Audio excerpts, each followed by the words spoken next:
സംഘപരിവാർ അനുകൂല പ്രദർശനത്തിനെതിരെ കോഴിക്കോട് NITയിൽ വിദ്യാർത്ഥി പ്രതിഷേധം. SNS എന്ന ക്ലബ്ബിലെ വിദ്യാർത്ഥികൾ കാവിനിറത്തിൽ ഭൂപടം വരച്ച് മുദ്രാവാക്യം വിളിച്ചതാണ് സംഘർഷത്തിനിടയാക്കിയത്.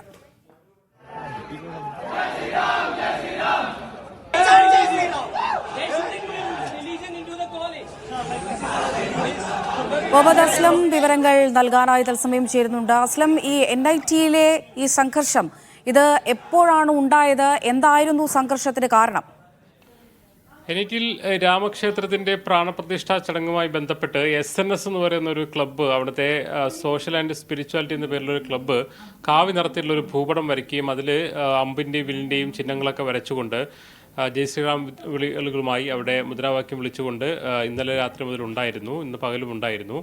ഇത് ഒരു മതേതര സമീപനമല്ല എന്ന് ആവർത്തിച്ചുകൊണ്ട് ഒരു വിദ്യാർത്ഥിയാണ് ആദ്യം പ്രതിഷേധത്തിന് തുടക്കമിട്ടത്. ഇന്ത്യ ഈസ് നോട്ട് രാമരാജ്യ എന്ന പ്ലക്കാർഡ് ഏന്തിക്കൊണ്ട് ഒരു വിദ്യാർത്ഥി ഒറ്റയ്ക്ക് പ്രതിഷേധവുമായി അവിടെ എത്തി.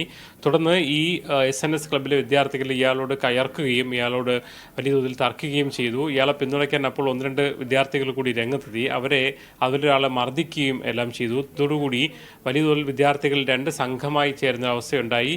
ഈ ഒരു സംഘപരിവാർ അനുകൂല സമീപനം സ്വീകരിക്കുന്നവർക്കൊപ്പം ഒരു വിഭാഗം അവർ മുദ്രാവാക്യം വിളിച്ചുകൊണ്ട് വരികയും അതോടൊപ്പം തന്നെ അതിനെ എതിർത്തുകൊണ്ട് ഇതിവിടെ നടക്കാൻ പാടില്ല, ഇതൊരു വ്യവസായ ക്യാമ്പസാണെന്ന് പറഞ്ഞുകൊണ്ട് ഒരു വിഭാഗം വിദ്യാർത്ഥികൾ, മലയാളികളടക്കമുള്ള ഒരു വിഭാഗം വിദ്യാർത്ഥികൾ മറുവശത്തും നിലനിന്നാണ് വലിയ തോതിൽ തർക്കങ്ങൾ ഇടയാക്കിയത്.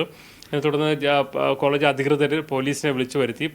പോലീസും കോളേജ് അധികൃതരും തമ്മിൽ നിരവധി മധ്യസ്ഥ ചർച്ചകളൊക്കെ നടന്നു. അതിൽ വിദ്യാർത്ഥികൾ ഉന്നയിക്കുന്ന, അല്ലെങ്കിൽ മലയാളി വിദ്യാർത്ഥികളൊക്കെ ഉന്നയിക്കുന്ന പ്രധാനപ്പെട്ട പരാതി, സംഘപരിവാർ അനുകൂല സമീപനം സ്വീകരിച്ചുകൊണ്ട് മുദ്രാവാക്യം വിളിച്ച വിദ്യാർത്ഥികളെ അവരെ നിർത്തിക്കൊണ്ട് മറ്റ് പ്രതിഷേധിച്ച വിദ്യാർത്ഥികളെ മാറ്റാനാണ് പോലീസും കോളേജ് അധികൃതരും ശ്രമിച്ചത്.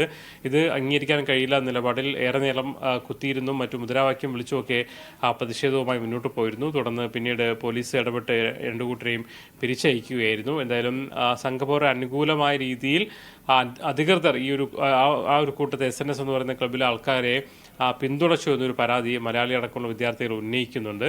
എന്തായാലും വലിയ പ്രതിഷേധമാണ് കോഴിക്കോട് NITയിൽ ഇന്ന് രാമക്ഷേത്ര പ്രതിഷ്ഠാ ദിനത്തോടനുബന്ധിച്ച് നടന്നത്.